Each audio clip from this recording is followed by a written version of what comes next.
CineStill 800T has become a go-to for film photographers chasing that cinematic look, especially in artificial light. Think neon signs, glowing storefronts, moody interiors. You've definitely seen it. But while it's known for its low light capabilities, 800T is actually so much more versatile. So today, we're gonna take CineStill 800T out into the city and put it through a couple of different lighting situations. We're gonna start with direct sunlight, and then we're gonna shoot golden hour. Then lastly, we're going to shoot some exposures at nighttime, which 800T is known for to begin with. We're gonna be shooting CineStill 800T at 400, box speed, which is 800, and pushing 800T to 1600. Now let's load up some cameras and hit the streets, shoot some photos, and see what we can make.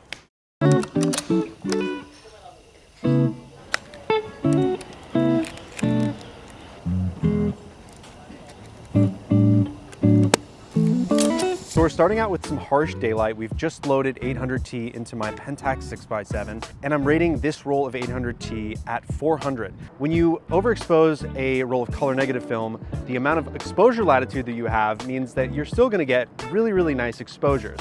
You never want to underexpose your film, you always want to overexpose it. 800T is great because if you shoot it at 400, you are still going to get a really nicely exposed image, but you'll get a more pastel look to your images than you would look if you shot it at box speed, which is 800. Now, we're going to shoot some photos at 400 in direct sunlight. I think it's going to look really, really nice. By the way, this is Mika. She's going to be modeling for us today. At f8, we're getting a 500th of a second. Do 5.6 at 1,000th of a second. This Pentax can go up to an 1,000th of a second, so we will use it for that today. Just so you know, we aren't using an 85 filter to correct the tungsten balance of the film. We are shooting CineStill 800T in broad daylight with no filter, and it looks lovely. Maybe what if you like crouch right here? Pretty sure we're gonna be reading at the same 5.6 at 1/1000th of a second. I'm actually gonna shoot at f8 at a 500th this time. Just give us a little bit more detail, a little bit sharper of a photo here. Love it. Awesome.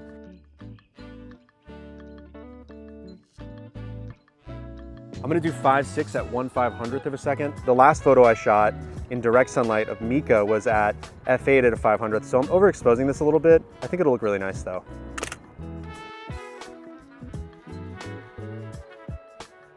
My meter told me once again to shoot at 5.6 1/1000th of a second, and I'm gonna listen to it. And take like one little step forward right there, yeah. I'm just waiting for these leaves to come back. Okay, there it is. 3, 2, 1, and. Okay, let's do like a full body. I think my shadow will also be in the shot, so it could look pretty cool. Yeah, this will be cool. That's actually gonna be so sick.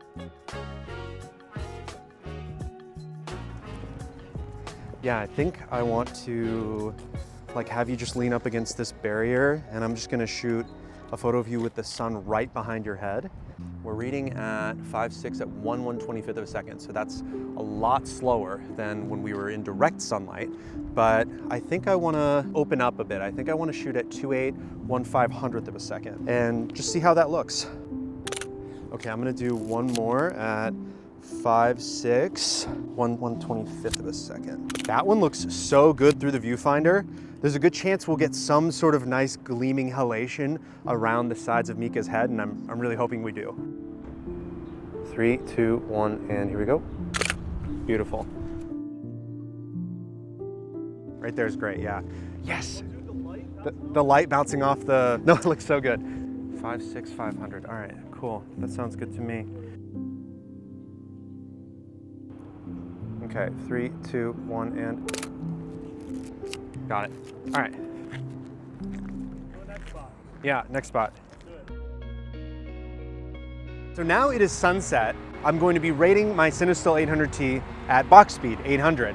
What's really cool is since we're not doing any push processing on this roll, I started the top of this roll at 400 and I'm going to finish it off at 800 speed. You can overexpose your film by a stop and then choose to shoot it at box and process it normally and have two different looks on the same roll. So I want you to turn your chest that way, and then I just want you to look over here, yeah, like that. F4 at 1/125th feels good to me. Awesome. 3, 2, 1, and here we go.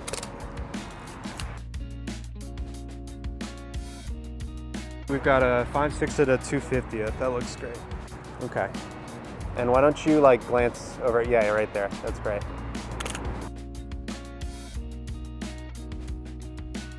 Just grabbed Steve's Contax G1. He's got a 28mm lens. He's actually got a 21mm lens on here.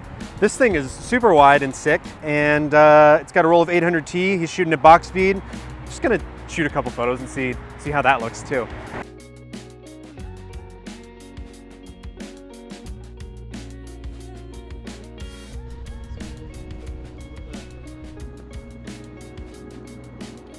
So we are here at a bridge overlooking downtown LA. There's a beautiful highway heading right towards the city. And I've got Arvin from CineStill's Mamiya 645 loaded with CineStill 800T. We are going to be push processing it one stop to 1600 ISO. And we've got it locked off on a tripod right now with a shutter release cable because it's a little dark to go handheld. In a little bit, we'll be heading to Chinatown and we'll be doing some handheld photography at 3200, so pushing it 2 stops. But for now, we are going to shoot some longer exposures on a tripod at 1600, and I'm really excited to see what we get. 1000, 2, 1000, 3, 1. Nice.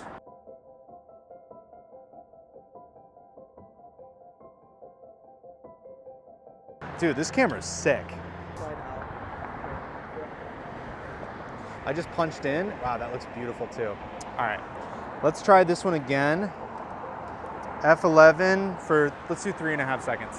1, 1000, 2, 1000, 3, 1000, 4, 1.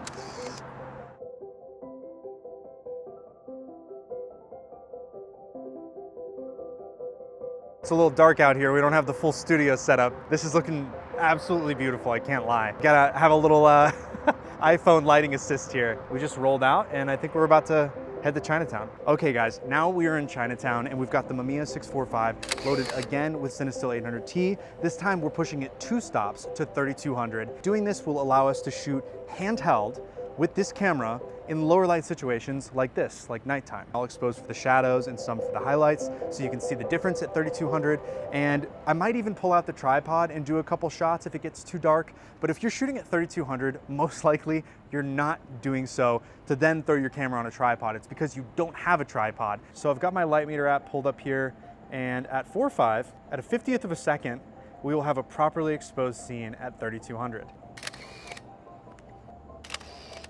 Lovely.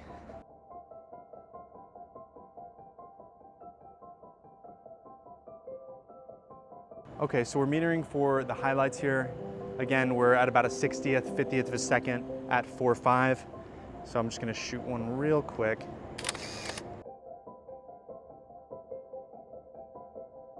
Okay, and now I'm gonna meter for the shadows. A 1/5 of a second. Okay, at 4.5. So we're gonna throw this guy on a tripod real quick. Lovely, got it.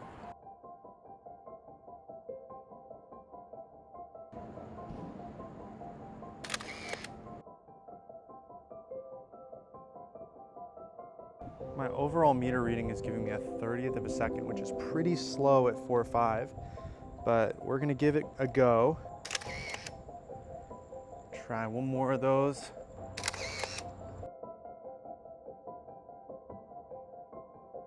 So we've got the tripod out because at f4.5, we're shooting at like a 30th of a second. Handheld, that should work, but it might come out a little shaky. We're actually gonna shoot this at a 1/4 of a second at f8.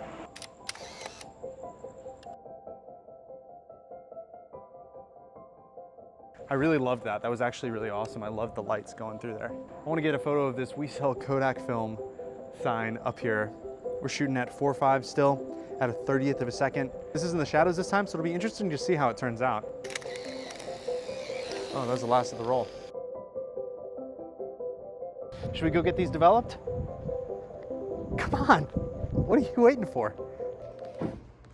What's up guys? I'm at home editing and wow, what a fun video. It's cool to shoot 800T with no filter, no 85 filter, no 85B filter in broad daylight at 400 ISO, and then going up from there, shooting it at its native ISO 800, and then from there shooting at 1600 and 3200 with push processing involved. I think it really shows the versatility of CineStill 800T. In our next video, which should be coming quite soon, we'll be showing you how we like to scan CineStill 800T with our negative plus conversion tools and our Spectracolor light source. So stay tuned for that. If you have any questions in the meantime, please reach out to support@cinestillfilm.com. I will see you guys in the next one, I hope. All right, peace.